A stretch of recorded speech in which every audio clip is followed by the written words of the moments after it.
So assignment number 30, please do all the work on a separate sheet of paper, and it's due on Friday. Okay, we're going to check homework, we're going to do a quick review of FF prime, F double prime relationships, and then we bring on the antiderivative, and your minds get blown a little bit more today. Okay, in the middle of the table, please put your quiz corrections. Anyone who scored 75 or below must have done the corrections. If you did not do all of the corrections for all of the problems, I will see you today during lunch, Wall Street. And if you do not stop by and spend the time there, then there is after-school detention tomorrow. What a sucky way to spend a Wednesday afternoon.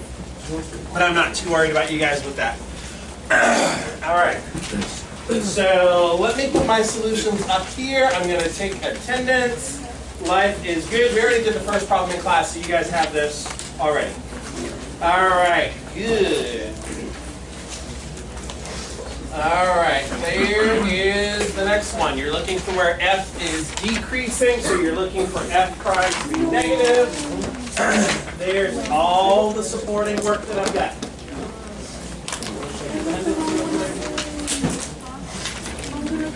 Yeah, don't cry. Oh, you might want to cry then. Okay, Adrian, can you slide the solution up a little bit, please?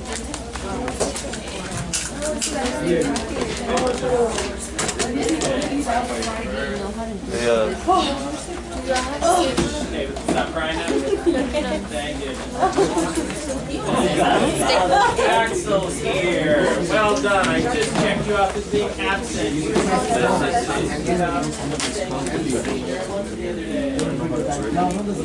Doesn't work. But I know. No, it doesn't work.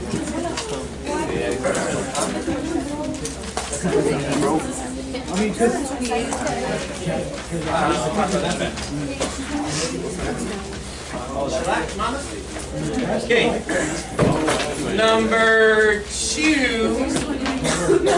Number two, I gave you f double prime. I asked for a point of inflection. Point of inflection, we're just looking for where f double prime changes sign. I gave you factored form. You found the roots. You did the things. And you have a point of inflection at -1, a point of inflection at 0, and a point of inflection at 2, and I hope everybody's okay. Yes. Good. All right, problem number 3, a little bit longer. Okay, number 3, x to the 5th minus 5x to the 4th plus 2. Where's f increasing? Need f prime positive. Find the derivative, factor, do a little number line. So f prime is positive on the intervals -infinity to 0 and 4 to infinity, and I hope everybody's okay with this. All the friends doing okay? Okay. B then asks you to classify things as relative minimum and relative maximums. When I look at my number line, I see that at x equals 0, before 0 my derivative is positive, after 0 the derivative is negative. This has to be a relative max at x equals 0. At x equals 4, negative before, positive after. That has to be a relative minimum at x equals 4. Your number line tells you all the stuff. Okay, part C. Now we're looking for points of inflection. Points of inflection where f double prime changes sign. So I find the second derivative, I factor, I find the roots. My roots are 0 and 3. I plug in my test values, negative, negative, positive. How many points of inflection? 1. Just 1. There were 2 roots, x equals 0 and x equals 3, but there is 1 point of inflection because there's one time when f double prime changes sign. If f double prime doesn't change sign, you don't have a point of inflection. If you're getting any of these wrong, fix it. Okay, last one, part D. Where is f concave down and increasing? I need f double prime negative and I need f prime positive. So what I would do is I would look at my 2 different number lines here. Let me fold it up so maybe you can see it. And what is it that I said we're looking for? F double prime. F double prime is negative, so that happens -infinity to 0 and 0 to 3. And at the same time, f prime is positive. So where do I see both things happening? All the way up to x equals 0. from negative infinity up until 0 is when the first derivative is positive and the second derivative is negative. That's why. You're just going to have to pull those two thoughts together. Everybody mostly okay? If you get any part of it wrong, fix it. There's new markers in those containers. Use them, please. I'm going to put out a new container so that everybody has one. I used to have 6. And then when one went for a walk, I think it's on a date with my stapler. If I find any of those things, I will. Oh, it's going to be bad. Oh, it's going to be bad. Okay, so if we can put all that in the middle of the table. Assignment 28, which is all those multiple choice. If we have time later, we'll check it. We'll check it. But assignment number 29, everyone's got it in the middle of the table with your name on it. Quiz corrections, go to middle name with your name on it. Hello. If it's on there, that's a bummer, isn't it? Okay. I am going to assume that every single person in the room did this assignment? Yeah. Is that a safe assumption I can make? It is. Is there anybody I should not make this assumption for, Adrian? No, sir. Okay, Eval, I should not make this assumption. Eval and Adrian, I should not make this assumption about because we had some email. Everybody else did it? And Henry, so these 3 men are going to be stopping by today during lunch to work on these things. And Andy, no, it was a boys' club. Okay, but you can't have a boy name, so we're going to make that. Okay, congratulations, everybody just got 100. Except those 4. Those 4. All right. I kind of did it. You kind of did it. Well, you can kind of get 100, but not really. All right, stop by during lunch, really do it, and we'll talk. All right, so today I have a new friend for you all. Eval?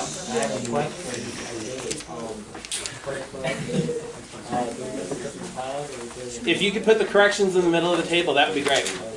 Yep. Yeah. Hold on, what? Oh, excellent. What? That's such a daisy thing to do, isn't it? Yep, just put it in the middle of the table. Okay, are there any other questions that are going to get in my way of starting? Chris? Is it okay I did it in the packet, please? That would be fine. Thank you. Are we going to have a quiz this week? Not this week. Yes. More quizzes are coming, just not this week. Eval. They're telling me to tell you to erase the name. I thought it was a joke, but like, I don't know what you mean. Okay. Can I start teaching now? That's good. Michelle, thank you for being there with me. Michelle's rolling her eyes on my behalf. Okay, so we are in the packet. We are on page 13. Today, can I get a little drum roll, please? That is the weakest drum roll that's ever happened in room 20. I need a drum roll. Hello. New friend. New friend. Prior to today, there have been 3 functions that we have talked about. 3, just 3. We've talked about f. We've talked about f prime. We've talked about f double prime. Because we have been away from one another for 4 days, I might say f has a horizontal tangent line. Let's get some hands on this. If I told you, don't write it down, but if I said f has a horizontal tangent line, what do you know? What do you know, Diego? F prime has to be equal to 0. Well done. But we don't know anything about f double prime if all we know is that we have a root. I might tell you things like f is concave down. I want to get some hands on this. F is concave down. What do you know? Only one person knows anything. 2 people, maybe 3 people. Jesus up front, what do you know, son? F prime is decreasing. F prime is decreasing. True. Anything else you know? There should be one more thing. Sylvia. F double prime is Below the x-axis, so negative. Well done. Sorry about that. Let's say I said f prime has a cusp point. F prime has a cusp point. Paul, what do you know? F double prime, the derivative of f prime, does not exist. This is the game we've been playing. We've been playing at this level for a while. Okay? Now it's time to add on a new friend. Here comes the new friend. The new friend is, oh, why did I do that? Because I'm so nervous. The new friend is big F. Okay, please add that into your notes. Big F is known as the antiderivative. F is your original function.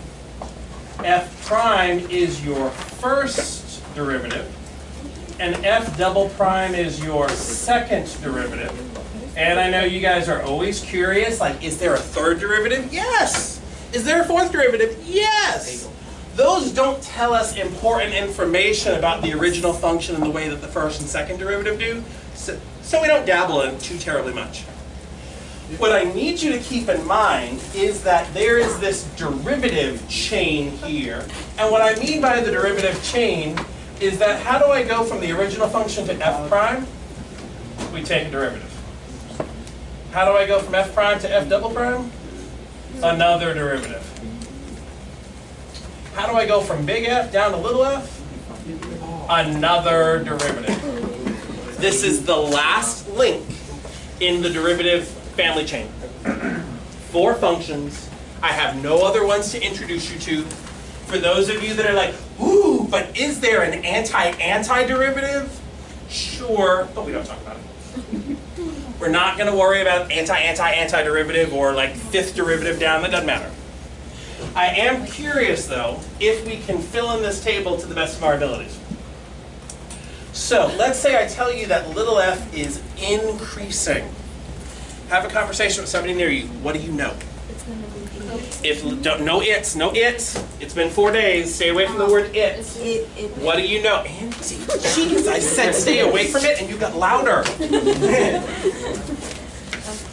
Head on.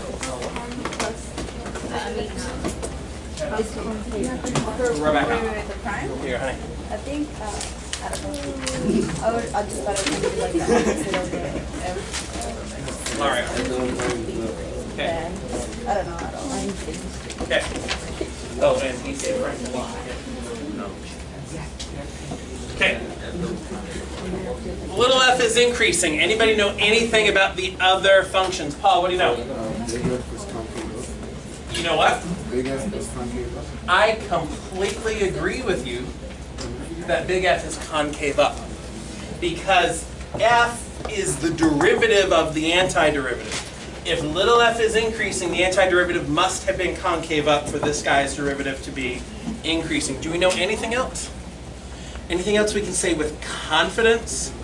Think about this derivative chain. The antiderivative is concave up. That means that little f is increasing. Henry, what else do you know? F prime is greater than 0. F prime is going to be greater than 0, or as Sylvia likes to say, above the x-axis. Here's the thing. If all you know is that f prime is positive, you don't actually know anything with confidence about the second derivative. It doesn't mean that the second derivative doesn't exist. It just means we don't know anything about it. And that's okay. And for some reason, I'm missing some stuff here. So weird. Let's say big F has a POI, a point of inflection. Big F has a point of inflection. Anybody know anything else? Big F has the point of inflection. Karina, what do you know? F of x is increasing, it's increasing to decreasing. There's a change from increasing to decreasing. Or decreasing to. Or the change is from decreasing to increasing. That's true. Big F has the point of inflection. Little f changes increasing to decreasing or decreasing to increasing. What else? F prime changes sign? F prime changes sign. F prime changes from positive to negative or negative to positive. And there is nothing that we can say with confidence about F double prime. What I want you to do with the friends that are around you, take 3 more minutes, fill in as much as you possibly can. For the whole table.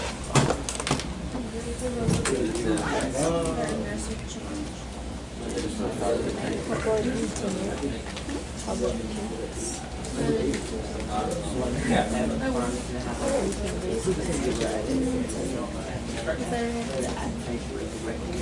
Quiz correction? Well, it's done from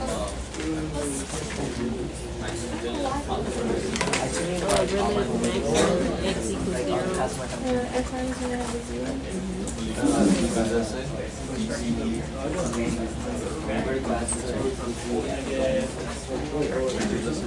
If a double prime.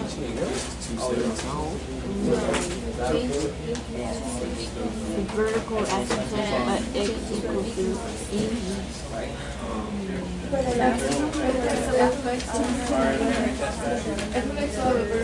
No, it's not. If x had a vertical asymptote, F prime is a vertical. Okay, what gives something a maximum? Which one's no, isn't that vertical? It's in 16.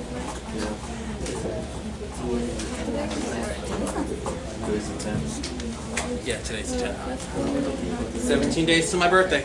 17 days. More days to get a good gift. October 22. Okay, walking around, I'm seeing on a lot of papers that if f has a relative maximum, f prime changes from positive to negative. That's true. Something else is true though.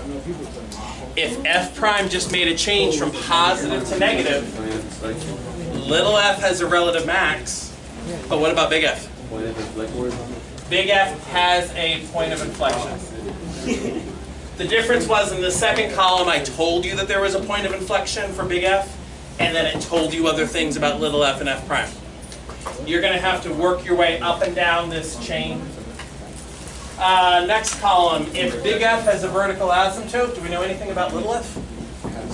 Jeanette, what do you know? It's gonna have a vertical asymptote. And little f also has a vertical asymptote at x equals c. Guess what? Little f has a vertical asymptote at x equals c. What about f prime? So does it also F prime is going to have a vertical asymptote.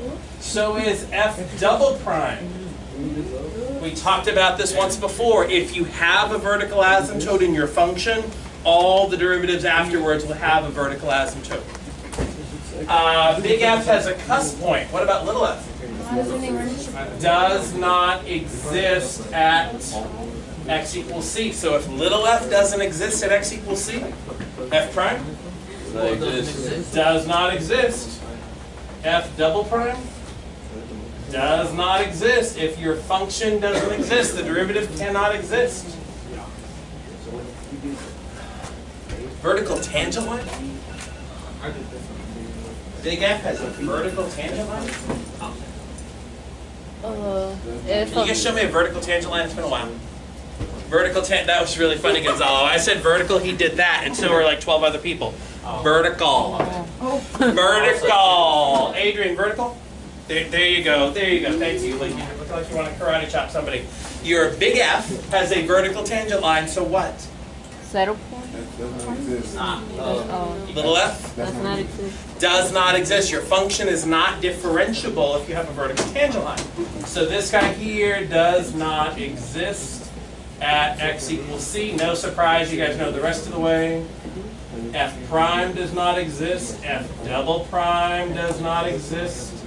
They all fall apart. F prime changes from negative to positive. There is a minimum, Andy. Who has the minimum? Small f. F has a relative minimum. Does anybody know anything else about either big F or F double prime? Paul knows something. Henry knows something. Sylvia knows something. F prime just changed from negative to positive, which means that little f has a relative minimum. Sylvia, what do you know? Big F has a point of inflection. It'll have a change in concavity, and specifically, you could say you're changing from concave down to concave up. It's going to look something like that. That's it. Henry. Wait, I thought the point of inflection was the max. This is where you got to be careful. There's three different functions we're talking about. F prime made a change from negative to positive. little f, the original function, has the relative minimum. But if you go up one more, the antiderivative has a point of inflection. Andy? Can you like explain again? No, I can never do that again. Stay with me, Andy. You get this. I know. Okay, I want to show you how I'm going to push you off. Because I'm not going to ask you easy peasy questions like fill in the boxes. I have high expectations for everybody in this room, Diego. And here they come. Hi. So there's nothing for the last one? There's nothing for that last box. Thank you for keeping me honest. So here's the way I like to assess teenagers. Oh my God, do I love to do this. Oh. So, on page 31, there's this row of functions. The first one is little f. Across the row, the derivative f prime is in there somewhere. F double prime is in there somewhere. And the antiderivative is in there somewhere. And so somebody might be thinking, but wait, what about that fourth one? Just some random function that I made up to confuse your brains. Thanks. Yeah, you're welcome. So here's little f. I want you to do this. I want you to figure out where f prime is. Now here's the thing. You're not going to be like, number 2. I need to hear in your conversations, God, I hope it's not number 2. I need to hear in your conversations which is f prime and why. So you might say things like, gosh, the graph of f is increasing. What has to be true about f prime?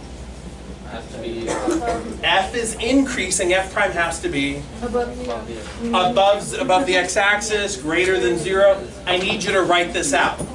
Which option is f prime and why? I'll loop around, see what you can do.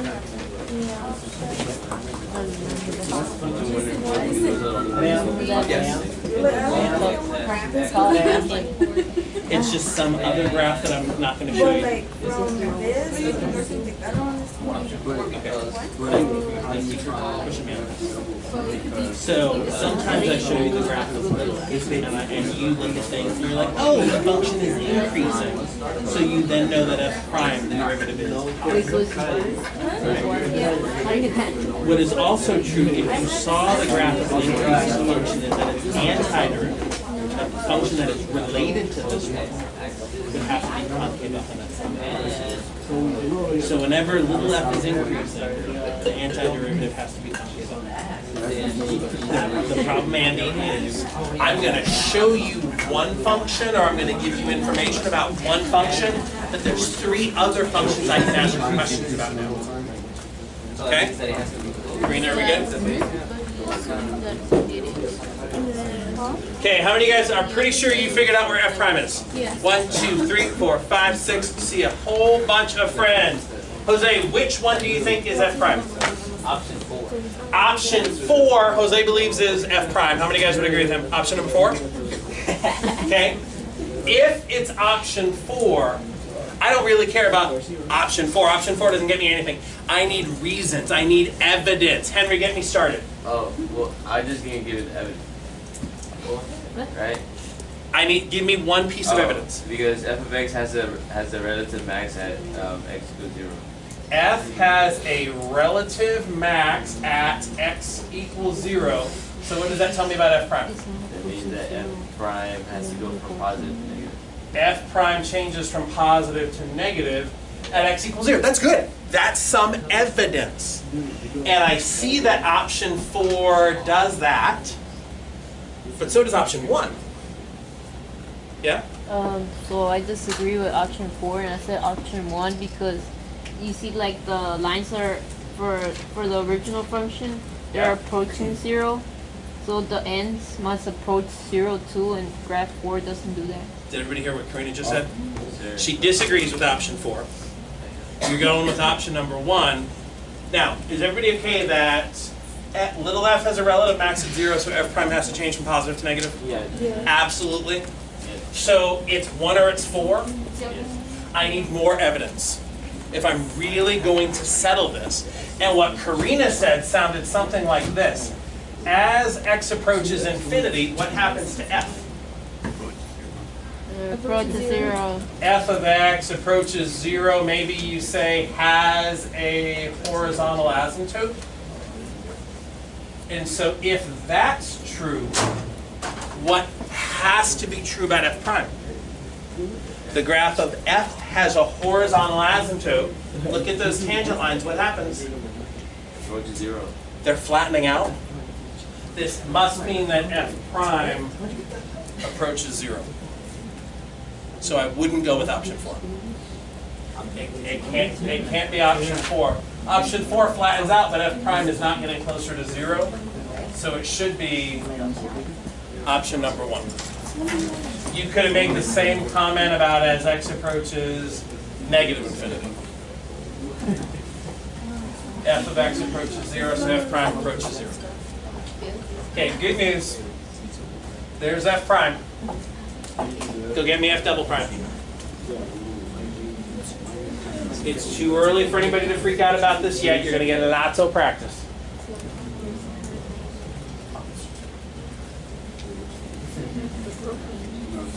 Is that double? Oh, it's just close. Right, which one's f double prime now is the conversation.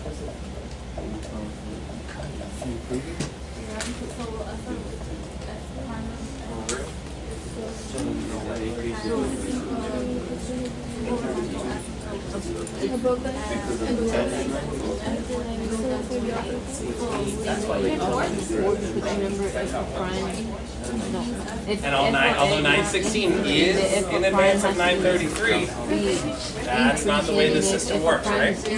Axel, I need more. You're going to go at 933, but I need more.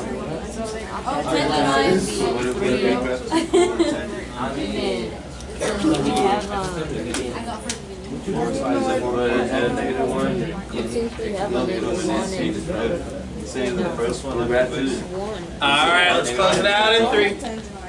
And 2. And 1. On your fingers, please show me which one do you think is f double prime? On your fingers, please. I see 2, I see 2, I see 2, I see 3, I see a 1. Not sure why anybody would think it's still option 1. We took option 1 off the table. That one's gone.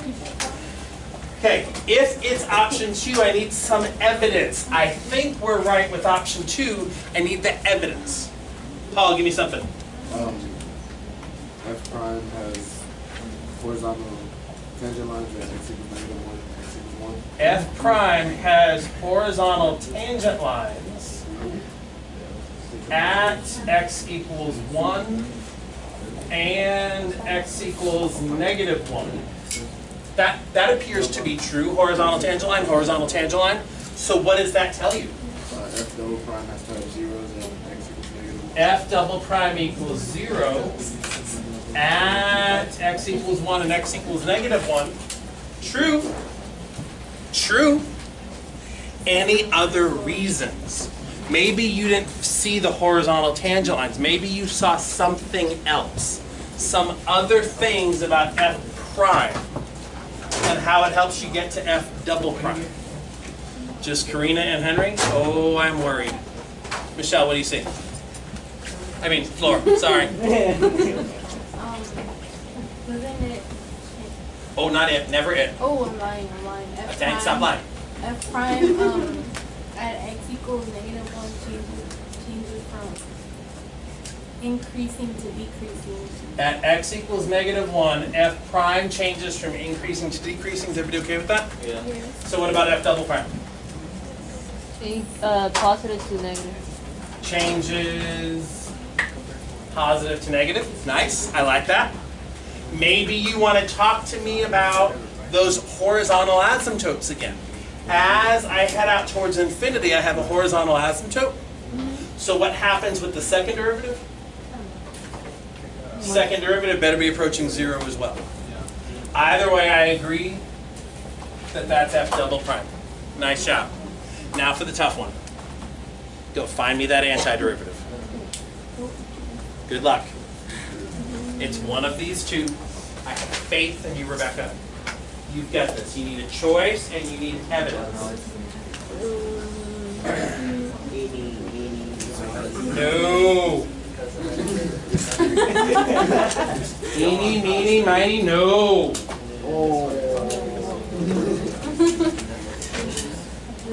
A 50-50 shot won't be good enough. What's it? Big F. Adrian's got it, and he's got good evidence. What you got? Increasing, there must be a count. I see a lot of people with choices, but no evidence, Sheila. Give me a reason.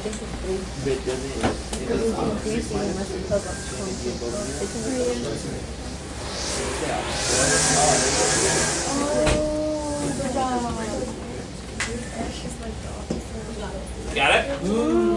He's gonna make you wrong. All right, friends, if all goes well, option 3. How many of you guys honestly picked option 3? Okay, seeing a whole lot of friends. Marilyn, give me a reason you went with option 3. Okay, side conversations are done. Back to Marilyn. Okay, F has a relative max at x equals 0, so what has to be true about big F? It has to have a point of inflection. Big F has a POI, a point of inflection at 0. True, but if I look at option 3 and I look at option 4, they both have points of inflection. There has to be something more. What's the more? What other connection? Eval, what else? Big F has to be increasing in order for regular F to be bigger than 0 on the x-axis. Okay, I heard what you say. I want to switch the order. What I see is about little f. What's the thing about little f? It's above the x-axis. Little f is greater than 0 always. So what's true about big F? Little f is positive always, so big F is no. Wait. Increasing. Little f is the function, big F is the antiderivative. So I need a function that is always increasing. This guy has to be big F.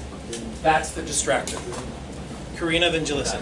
Couldn't it be like, since graph of f of x is increasing, couldn't it be concave up? You could also argue that little f is increasing, so big F has to be concave up, and then we have a change to decreasing, big F is concave down. Lots and lots of reasons you could go with. Jeanette? For your response, do we need both of those reasons or just one? It'll just depend on what the question is. I might say, like, provide 3 different reasons to back it up. Or it could be multiple choice and it's matching and you just need to be able to pick it. Now here's the thing. Jalissa, last question. We have said that f prime has a related minimum at x equals 0, so it can become Could you say that f prime has a relative minimum at x equals 0? No. f double. That f double prime has a relative minimum at x equals 0, but that wouldn't get you back to big F. Okay, here's what I want to do. Rather than beat this one to death, I'd rather beat you up with something new. Here we are. Hey! Somebody said I need more practice. I'm not getting this. Good news. Here it is. Here it is. I've got 1, 2, 3, 4, 5 different sets of functions here. You're going to work the functions across the row. The first column is F. And then in some random order, F prime, F double prime, big F. On this one, you don't need to write out all the justifications. You need to make your matches, but I want to hear the conversations. So if this is little f, which it is, which one's f prime, which one's f double prime, which one's the antiderivative? We're going to do this for the next 15 minutes. There are some deep connections I want you to see. Chris, we're going deep. You're going to be okay. All right. Let's get going, see what you can do.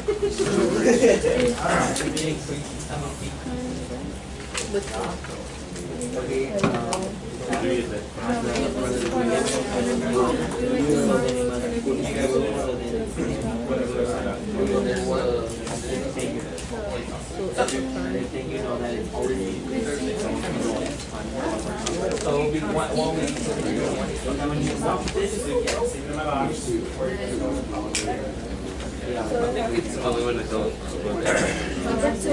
You want to make it?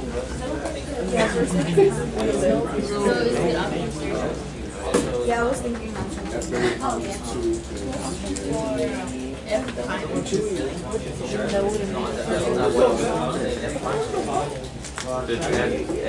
F prime. One of these is Big F. big F. You know why? Yeah. Well, let's try to find it. Yeah, I think it up into the F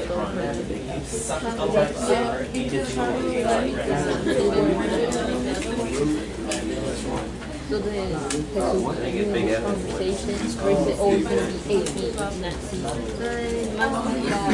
it's the only one that has a point of A big F X. Anyways, moving on. That's the original. Janine, you doing okay? yes. Chris? You okay? Okay, talk. So you use that, So here's the thing. Let's forget about FF prime, F double prime for a second. And I'm just going to call it blah, and the derivative of blah, and blah double prime. Whatever. If I tell you that blah is concave up, what do you know?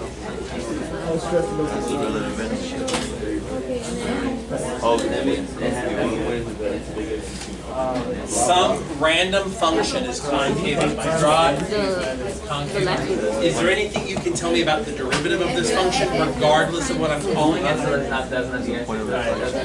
Let's say, If your function is concave up, then the derivative has to be increasing. And the second derivative has to be positive. There's this chain of concavity. We can call it a domino effect if that'll work for you. We're linking these three functions together. The function, the derivative of the function, and the second derivative of the function. That's the order that these are going to go in. So what if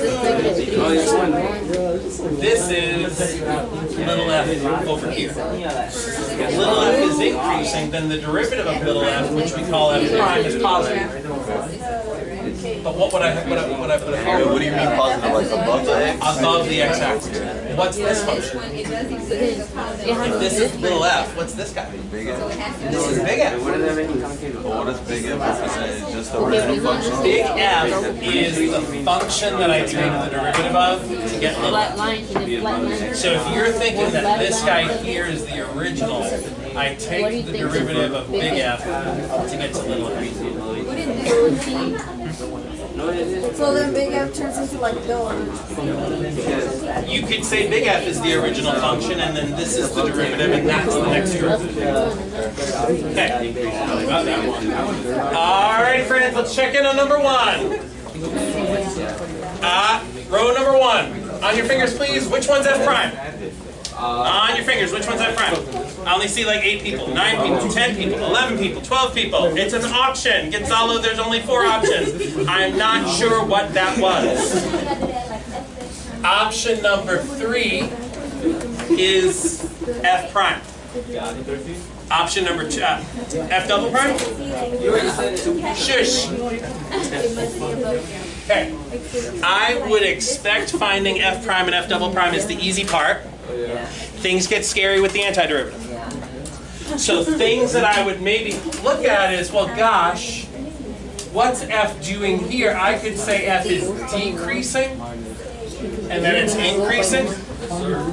If little f changes from decreasing to increasing, then big F, the antiderivative makes a change. But the change is from concave down to concave up. So that's going to give me option number 1, and this guy over here is just there to throw you off. Now I'm curious, because I love planting little seeds. Oh, I love planting these little seeds to help your brain grow. There's something happening here in this first row that shouldn't be a surprise. Jeanette, talk to me more about this power rule. So if like working backwards, right, from big M, Yep. if it's If it looks like x to the third power, and then whenever you bring it down, it'll be f of x, and bringing it down, it'll just And let's see this. I want to start over here. What kind of function do we see? quadratic. Maybe quadratic. You don't know for sure, but it kind of looks quadratic. Degree 2, like an x squared of some sort in the x squared family. The derivative X to the first power. is linear, degree 1. Boom! Take another derivative. It's gonna be just a flat line. Well, they're all straight. They're all straight. A flat line, a constant. Thank you, Echo. But what about in the antiderivative process? You started with a quadratic. That means it must have come from a cubic. And that's what this guy is here. It's degree 3. It's a cubic of some sort. All right, keep going. Let your mind be blown some more. So much more mind-blowing stuff to do. So it doesn't exist. There's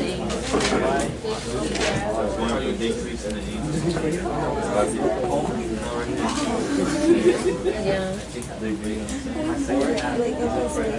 Because he gave us the quadratic, the one that I just showed you, and then let's see, letter C. So this is F, big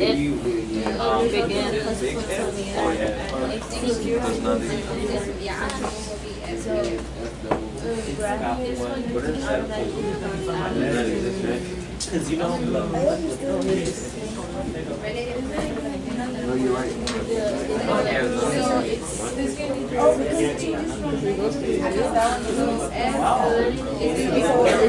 Yeah, wait, but isn't there another one that looks like it?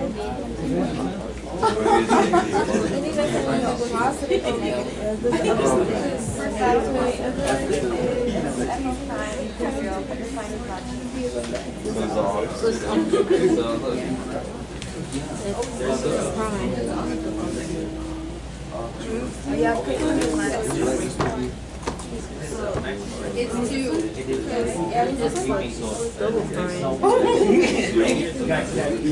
Maybe. But on the fourth one, Oh my god. I'll just do that. Okay, hold on. We have it's bio 2. Alrighty, let me pull all the friends together. So this is F. if big F is concave, Alright, friends, row number 2.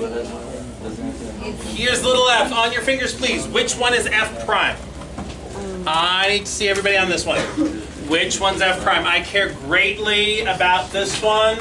Diego's going for option 4. Jesus was with option 4. Switch to option 2. Back to option 4. Absolutely. That's f prime. And I hope not a surprise, because you know what this is the graph of. What graph is this? Absolute value of x. And we've looked at this before. If this is the graph of the absolute value of x, what's the derivative? The absolute value of x over x. I heard a lot of people say, oh, there's a cusp point here, so if there's a cusp point, the derivative can't exist. I heard the function is decreasing and then increasing, so the derivative is negative and then positive. Great. Love, love, love. F double prime? 2. Option 2. And then there's the antiderivative. 1. I said 1. Okay, it's either option 1 or it's option 3. Okay, things I could say is that little f is decreasing and then little f is increasing. If little f is decreasing then increasing, then big F has to be concave down followed by concave up. Oh. Concave down, concave up, concave down, concave up. Not good enough.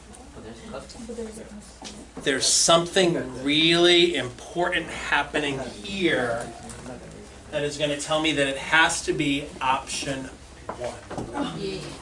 It has to be option 1. And I'm curious if anyone can actually convince me.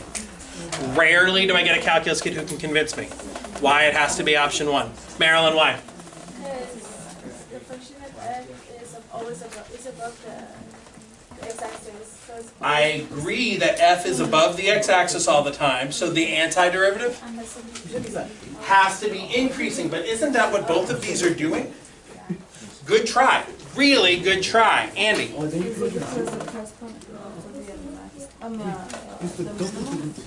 Little f has a cusp point which happens to be a minimum.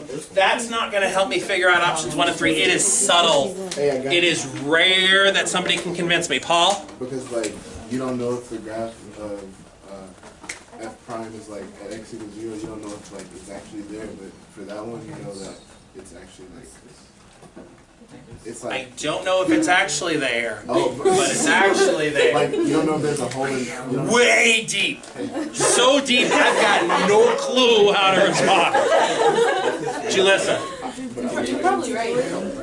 One more time? The continuity of Keep going with this. basically for the third option, Yeah? it can't be continuous because it has a break. Option number 3 has a break. Oh. Option number 3 is not continuous. Another thing you can say about option number 3, if it's not continuous, it's also not differentiable. So if I were to pick option 3 and say this is big F isn't differentiable at x equals 0, so what would we know about the derivative? It could not exist at x equals 0. So that's why I can't go with option 3. I'm going to go with option 1 because big F is differentiable. All right, keep going. There is some beautiful stuff in rows 3 and 4. I'll keep walking around. Keep going. I was trying to see. Okay, so option 2 is prime. Option 3 is f double prime. So what's f? Dark fact. Also, it's just Should I be offended? Like it Correct, but it's untrue. But the issue is that on option 3, that graph. My bad. so f was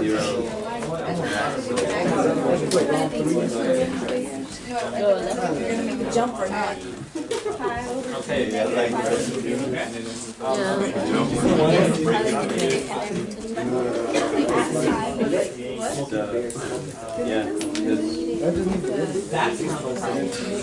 That's like just like shifting. If you have you can minus derivative choose. Big F, little f, right? Because the graph prime is what the graph says.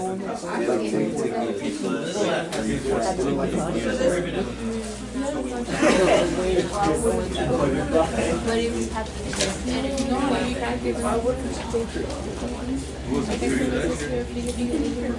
a bunch of directional things. And I felt it.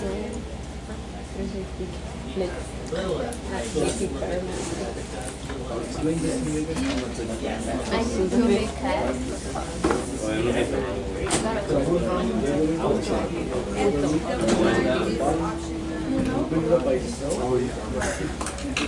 Alrighty, on your fingers please. Row 3, option 1, which one is it?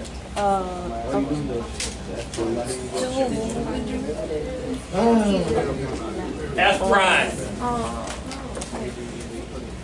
Yes. F double prime? F double prime?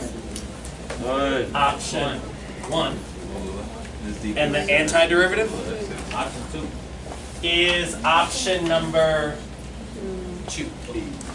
Here, does anybody recognize this graph? Yeah, sine. No, cos. F of x is the cosine, huh? And what's the derivative? Anybody recognize this graph? This is not sine. Stop saying sine. This is not the sine graph. the reciprocal. The one that is the sine graph is this guy here. This is the reflection of the sine graph, also known as 1 over time. negative sine of x. Wait a minute. Okay, tonight's homework, due on Friday, is assignment number 30. And I will tell you, I made the packet for Unit 3. I have gone back and put in all these little page breaks so we don't have this spanning multiple page nonsense anymore. See you later.